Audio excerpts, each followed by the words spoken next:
Hello सैनिक school aspirants बच्चों, आज मैं आपको बताऊंगा कि इन लास्ट के आखिरी के 10 दिनों में बिल्कुल लास्ट समय आ चुका है। इनमें आप अपनी तैयारी को कैसे करें जिसमें आपके मार्क्स अच्छे बन जाए, आपका स्कोर अच्छा हो जाए और आप सैनिक स्कूल के एग्ज़ाम को क्वालिफाई कर जाएं।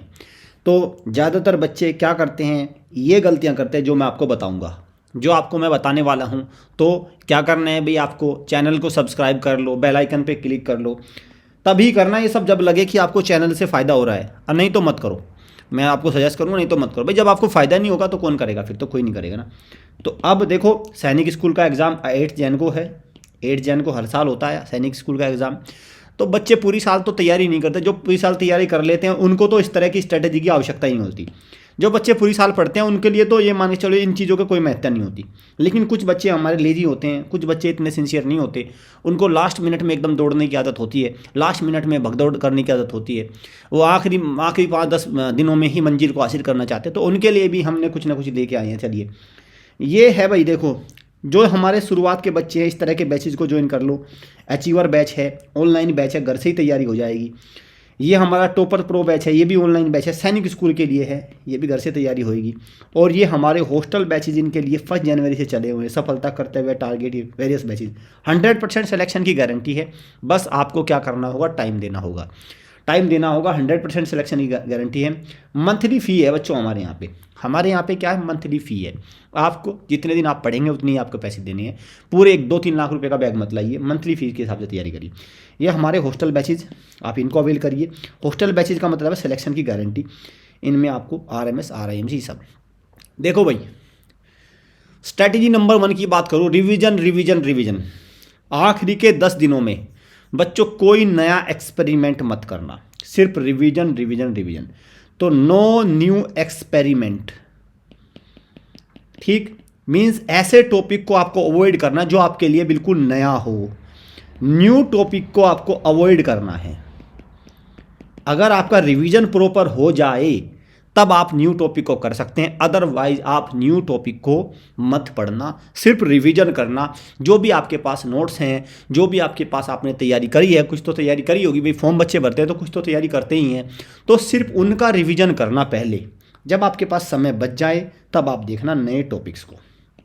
क्लियर? तो मैं मानता हूं जो मैंने पॉइंट नंबर 1 बताया सभी बच्चों को क्लियर होगा। रिवीजन रिवीजन रिवीजन, बस। दूसरा भाई देखो, फॉलो अवर यूट्यूब स्ट्रिक्टली। हमारे यूट्यूब चैनल को स्ट्रिक्टली फॉलो करो। क्यों कह रहा हूं मैं, देखो हमारे को करो या जो भी आपको जिसको भी करना है फॉलो करो। लेकिन ऐसा नहीं होना चाहिए आप 10 यूट्यूब चैनल पे आप देख रहे हैं, वहां से भी वीडियो देख ली, वहां से भी ले ली, वहां से भी ले ली। आपको पंडित नहीं बनना है। पंडित किस तरह का पंडित? ज्ञान का पंडित, ठीक है, ज्ञान का पंडित नहीं बनना आपको। वो तो आपकी पूरी जिंदगी पड़ी है बनने के लिए, ठीक है, आपको वो नहीं बनना। आपको एग्ज़ाम निकालना है बच्चों, और एग्ज़ाम तभी निकलते हैं जब आप कंसाइज मटेरियल पढ़ते हैं। जब आप कंसाइज, बिल्कुल एकदम आपका क्या, एकदम बिल्कुल एकदम शॉर्ट, एकदम सटीक, जिसको कहते हैं सटीक मटेरियल। और सटीक भाई आप वही पढ़ेंगे जब आप कम पढ़ेंगे।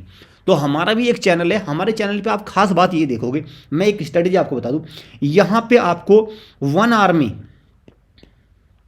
अराउंड 60 to 70 क्वेश्चंस की हर बार प्रैक्टिस होती है।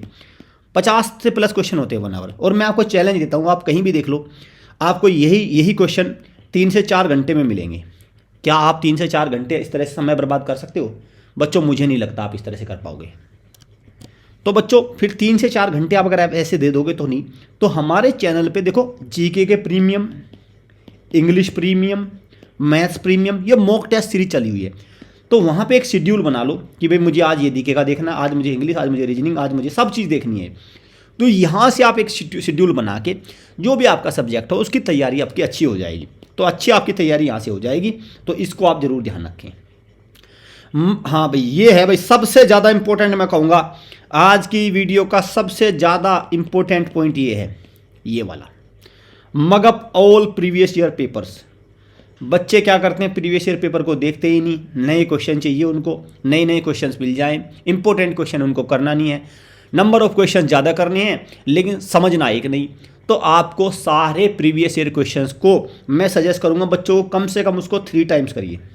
एक बार नहीं, एक ही क्वेश्चन को 3 बार करिए, सारे प्रीवियस ईयर क्वेश्चंस को 3 टाइम्स रिवाइज करिए, तब देखिए आपका स्कोर में अलग ही तरह का एक इम्प्रूवमेंट मिलेगा, आपको अलग ही फ़ायदा मिलेगा एग्ज़ाम में। तो ये स्ट्रेटजी आज की मास्टर स्ट्रेटजी है, इसको आप करके ज़रूर जाएं। 3 बार कम से कम आपको प्रीवियस ईयर के पेपर जो भी जिस बच्चे का जिस भी उसका एग्ज़ाम है उसको करके आपको जाना है। टाइम एलोकेशन बहुत ज़रूरी है भाई। टाइम एलोकेशन आपको पता है, सैनिक स्कूल में 150 नंबर का मैथ्स है आपका 6th में और 200 नंबर का मैथ है आपका 9th में। तो आप जब 150 नंबर का यहाँ पे है 6th में, तो आप इसको मतलब 50% वेटेज है, और यहाँ पे कितना वेटेज है, यहाँ पे भी 50% वेटेज है। तो अपनी दिनचर्या का, अपने डेली टाइम शेड्यूल का 50% टाइम आप इसको अलोकेट करें मैथ को, तभी सिलेक्शन होगा भाई।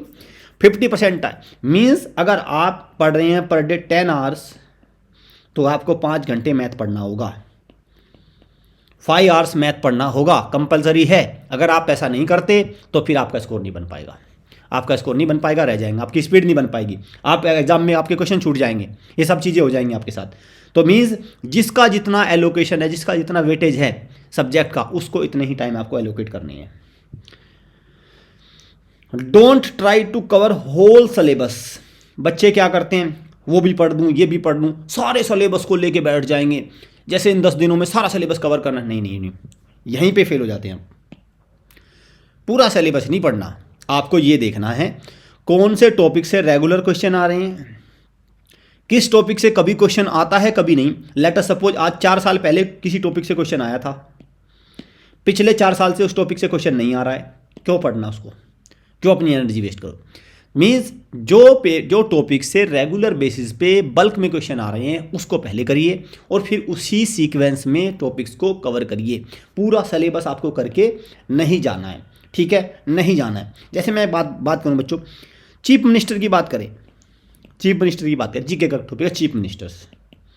पिछले 3-4 साल से कोई क्वेश्चन नहीं आ रहा है, तो क्यों रिवाइज करके जाए भाई इसको, भाई चीफ मिनिस्टर को क्यों रिवाइज करके जाए, पूरे चीफ मिनिस्टर्स को।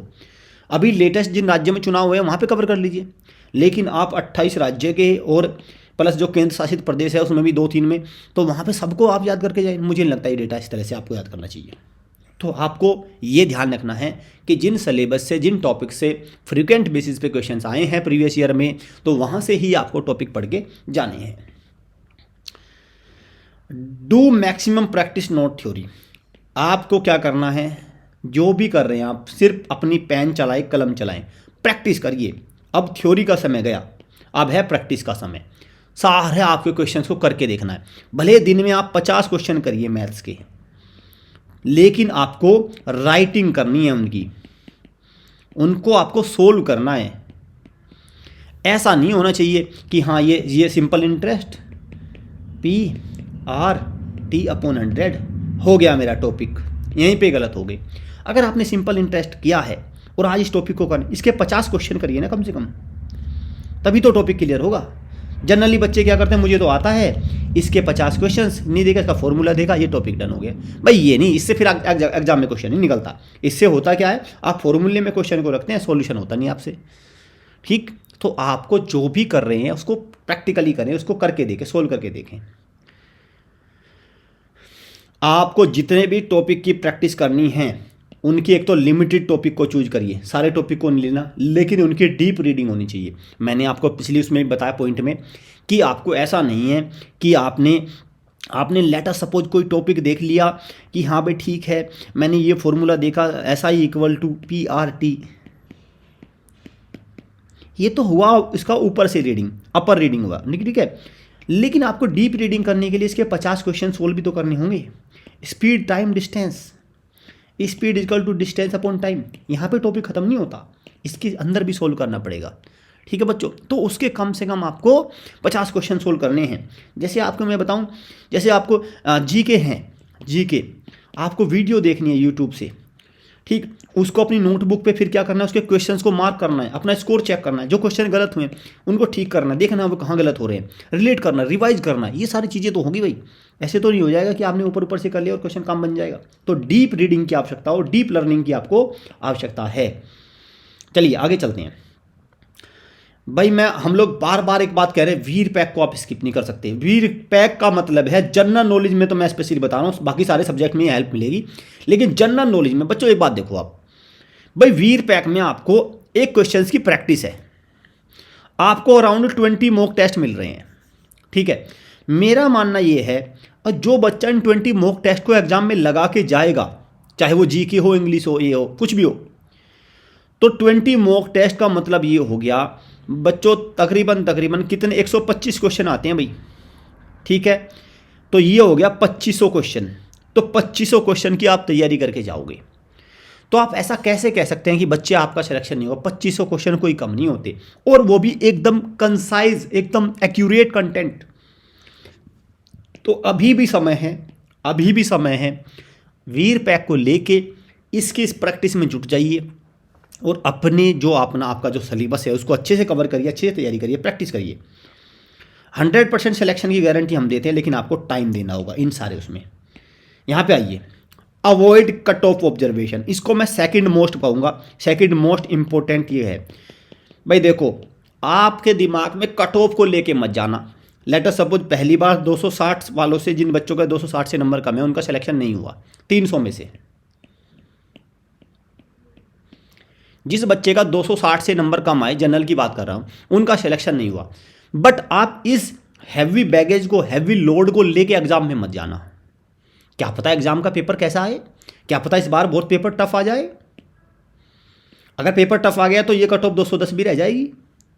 तो आप ये प्रिडिक्शन नहीं कर सकते कि मैं इस कट ऑफ को आइडिया लेके चलूंगा, और फिर एकदम से अगर मान के चलो आपके क्वेश्चन कम बन रहे हैं, एग्जाम में क्वेश्चंस आप अटेम्प्ट नहीं कर पा रहे हैं, और फिर आपके हाथ पैर फूल गए, आपने सारे उल्टे सीधे कर दिए। नहीं, इस कट ऑफ के बैगेज को लेके एग्जाम में मत जाइए।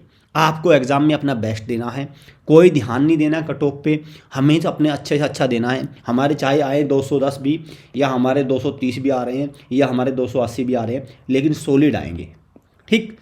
तो इस बैगेज को एग्जाम में अगर आप लेके जाओगे, लोड को लेके जाओगे, तो बच्चों आप प्रेशर में आ जाओगे, और फिर वहां पे आप प्रॉपर परफॉर्मेंस नहीं दे पाओगे।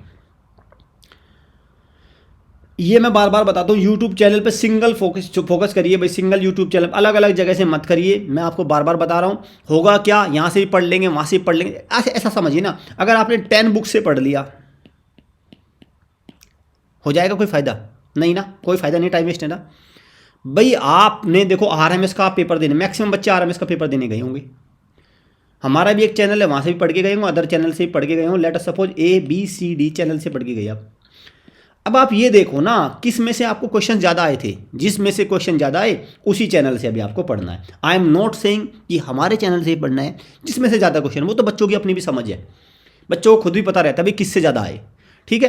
तो वही आपको पढ़ के जाना है, ठीक, वहीं से आपको तैयारी करके जानी है। चलिए, this is not last chance of career. हाँ बच्चों, अरे ठीक है, कोई दिक्कत नहीं, सिलेक्शन नहीं हुआ, क्या ये लास्ट चांस है? इसके बाद कोई चांस नहीं है? मैं गिना देता हूँ, देखो जिसमें चांस नहीं आता, इसके अलावा में RIMC इससे बड़ा चांस है। यूपी वाले बच्चों के लिए यूपी सैनिक का 7th का चांस है, 9th का चांस है, ठीक है। JNVST का चांस है 9th का। तो आप ये नहीं कह सकते कि ये लास्ट चांस है 6th वालों के लिए। 9th वालों के लिए क्या लास्ट चांस है? नहीं, क्या दिक्कत है? 10th है, ओलंपियाड है, IIT JEE है, NDA है, CDS है, IS है, वेरियस गवर्नमेंट जॉब्स हैं, वेरियस आपके लिए रिसर्च हैं, क्या है? क्या लास्ट चांस थोड़ा ना है ये? नहीं ना। तो मतलब बच्चों ये लास्ट चांस नहीं है। तो आपको बिना प्रेशर के, बिना किसी टेंशन के एग्जाम को अटैम्प्ट करना है, और वहाँ पे उसको अटैक करना है, एग्जाम पे अच्छा स्कोर करना है आपको। क्लियर? चलिए, तो मैंने ये सारी स्ट्रेटेजी आपको इंपॉर्टेंट बताई है। मैं दोबारा बता रहा हूँ, ये हमारा अचीवर बैच है, live batch RMS CET next year के लिए, आप इसको ज्वाइन कर लीजिए। ये target pro toppers pro batch है सैनिक स्कूल के लिए, 5 जनवरी से इसमें भी क्लासेस हैं। 100% सिलेक्शन की गारंटी देते हैं, टाइम आपको देना होगा। 100% सिलेक्शन की गारंटी है, बट आपको टाइम देना होगा। ये हमारे हॉस्टल बैचेज है, अगर आप इनको अवेल करते हैं तो यहाँ से आपके सिलेक्शन की चांसेस बहुत बढ़ जाते हैं, बहुत ज़्यादा। चैनल को सब्सक्राइब करके रखो, बेल आइकन पे क्लिक कर लो। वीडियो अच्छी लगे वीडियो को लाइक करिए, शेयर करिए। वन स्टॉप सॉल्यूशन है भाई हमारा चैनल, आपकी सारी समस्याओं का। यहाँ से आप कोई भी इन्फॉर्मेशन, कोई भी आपके एजुकेशन रिलेटिंग सारी इन्फॉर्मेशन आपको यहाँ पे मिलेगी। कोई डाउट हो इस नंबर पे कॉल करके आप ले सकते हैं, ये हमारे ऑफिशियल नंबर है। So student, all the best, thanks for watching.